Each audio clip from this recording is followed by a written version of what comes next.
What day is it? Hmm? What day is it? Say it.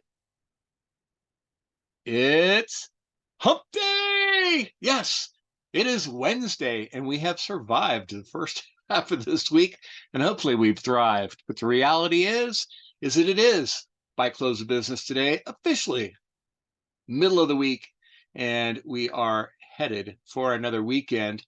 I know they go quickly, don't they? They do. So on Monday Morning Cup of Joe, we were talking about words. Words are powerful.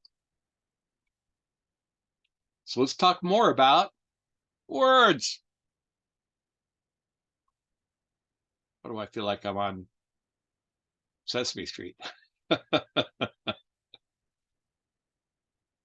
Look, in a world where we are inundated with information, with technology and social media, there's so much information that we take in that we almost hardly recognize the voice of the words that are being shared with us. And oftentimes, this masks a, well, let's say, manipulative use of words. We've all experienced it in the marketing on the internet, free this and free that. And you go in to find out that they tell you the what, but they don't tell you the how. That's going to cost you. And that's even more frustrating after you've spent 90 minutes watching a webinar that promised you, solutions to your deepest problems. We use words all the time, but we don't always honor the words that we use. Words have great meaning only when we keep true meaning in the words that we speak. And that is incredibly important in our ability to grow relationships, build trust, and be a, honorable person. This is getting harder and harder to do because social media has become the model by which we construct the words that we use. And try using that in a personal relationship, a partnership. That can get you into a lot of trouble. It's important for us to get back to our roots in understanding the power of words and how they can build relationships and make them flourish, or to not honor the truth within our words and burn bridges in our relationships and be misunderstood. It's so important. As leaders, this becomes even more critical simply because people see us as the example, and that puts us in a very difficult position, but is a very important decision, and it's a decision that we need to make ourselves and what is really needed in today's culture.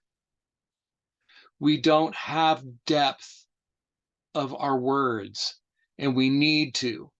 We need to exemplify our words through our actions. This is how we build trust, but we have to be consistent, and that's critical. Look, words help us to not only build or tear down relationships, but allows us also to convey information and knowledge through the generations. This is how we've come to where we are today. We've stood on the shoulders of those who've come before us, those who have taken their words to assist us in better understanding the world around us and better understanding each other. So, how do we put this particular episode in practice for my students out there? I want you to be mindful. There's a word we've used before. I want you to be mindful of the words that you use and how you use them. Remember, voice tonality, facial expression, and body language convey more than the spoken word. But when we marry the spoken word with these in a truly genuine way, then we become impactful. Then we have power. But remember, fewer words are better words. If we dominate the meetings that we are involved in, then we deprive other people of sharing their words and our ability to benefit from their knowledge and their experience So remember, when we use our words, we use them wisely. We're not afraid to leave gaps of silence in what we say. This allows people to process and an opportunity for them to participate and respond to what we have to say.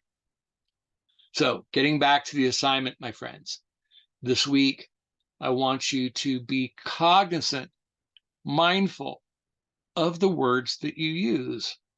And I want you to look back on conversations and say, could I have said that better or differently?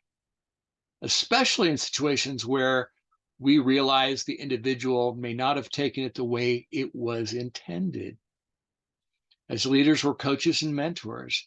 And as coaches and mentors, it's extremely important for us to be mindful of the words that we use in order to nurture the relationships of those whom we counsel and support. So that is our assignment for the week, if you choose to accept it.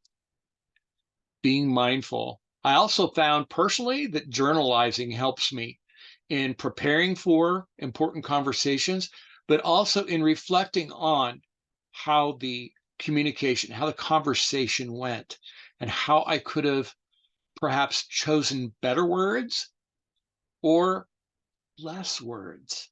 Interestingly enough, less is more sometimes. Anyway, that being said, my friend, I hope to see you on Monday for Monday Morning Cup of Joe and a completely new topic that I found quite interesting, and I hope you will too. In the meantime, lead well, my friend, and don't despair. The weekend is near.